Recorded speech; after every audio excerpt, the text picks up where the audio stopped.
What's good, everybody? It's your boy, O'Shea Duke Jackson, back at it again with another episode of The Celebrity Junk. Carly Russell has admitted to weaving and sailing up and dusting it up with this whole fraudulent claims that she was indeed abducted. We now know that nothing happened to her. She made it all up. And of course, so many people amongst the country and black people in particular were looking for her, spending money, donating money, which they never got back, missing up to $63,000. Imagine giving money to a fraud or on behalf of a fraud. But I want to get to the point of Dr. Umar Johnson. He did weigh in on this recently on a podcast.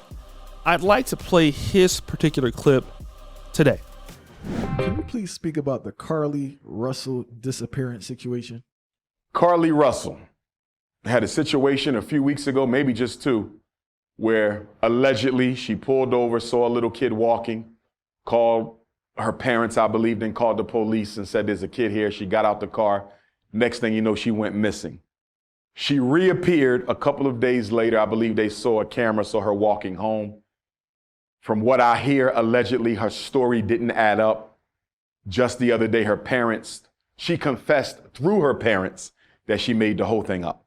The police also stated that the whole thing was manufactured. She could be facing charges. I hope she don't face charges. I hope she don't go to jail. I don't ever want to see a black woman in a prison. What I do want Sister Carly to understand, because she's only like 25, she's a baby. But what I do want her to understand, you cannot play with abduction and kidnapping with black women. According to the United States government, 250,000 women were kidnapped in America in 2020. This is COVID. 250,000. Of those 250,000, 40% or more than 100,000 of them were black women. Black women are only 13% of the American population.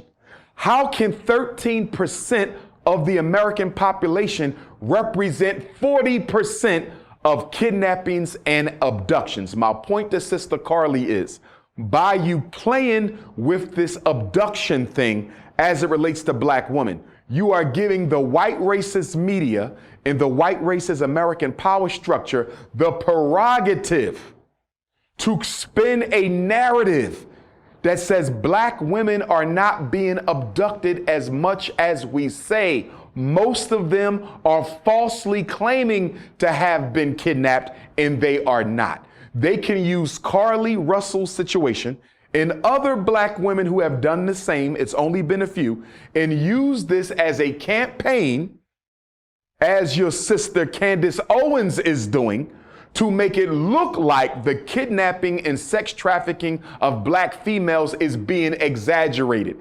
It is not being exaggerated. In fact, it's being underreported because a lot of them who go kidnapped or abducted are never reported at all. So I'm saying to Sister Carly, she owes an apology to black women for what she did, because you are fueling a machine that coons like Candace and the white power structure are using to undermine the abductions of black women. See, in Carly's situation, the whole black community came to her aid.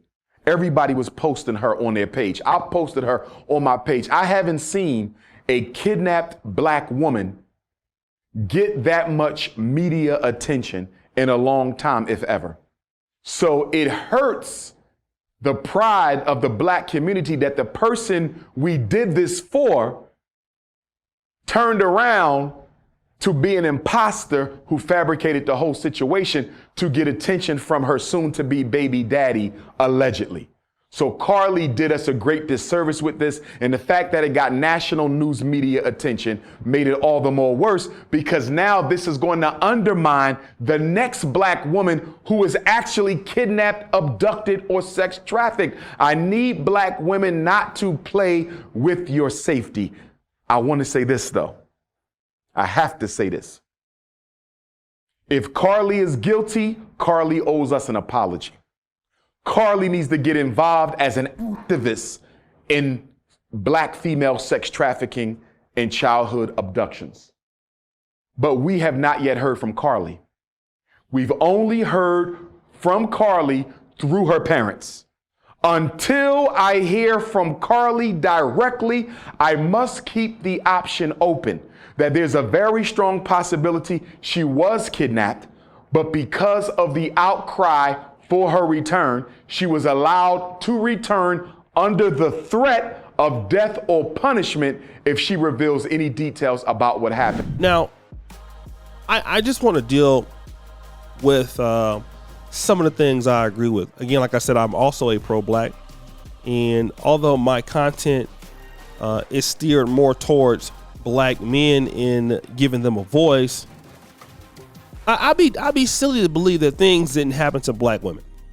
Okay, we all know this as black men. We know that black women are taken advantage of. We know that black women experience certain levels of exploitation in our community and maybe some others. We understand it. Okay, we understand that.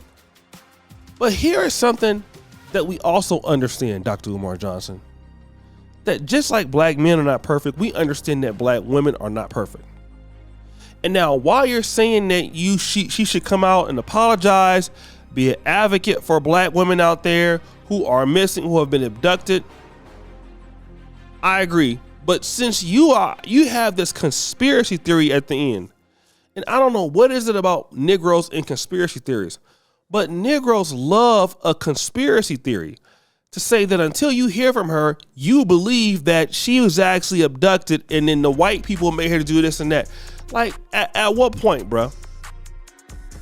Don't you just want to come out and say, I want to give her a pass? Come out there and say that. Say that I want to give her a pass because she's a sister. You already said that you don't want to see her go to jail. I won't deal with that. Okay? Because that's, again, this is why we don't get nowhere in black America. You don't want to see her go to jail.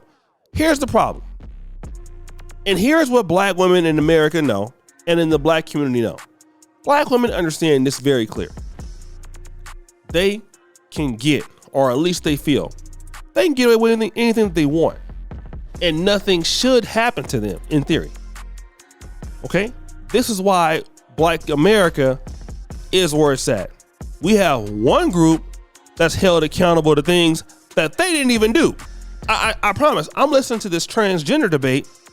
T.S. Madison is going in on detractors talking about,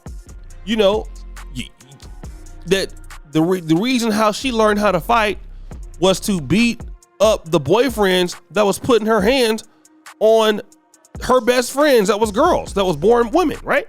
So she was going all on a tangent like, I was beating up on your no good jiggers. And I found that kind of odd that she was talking about things like that. And in other words, insinuating like, a lot of these chicks dudes ain't nothing because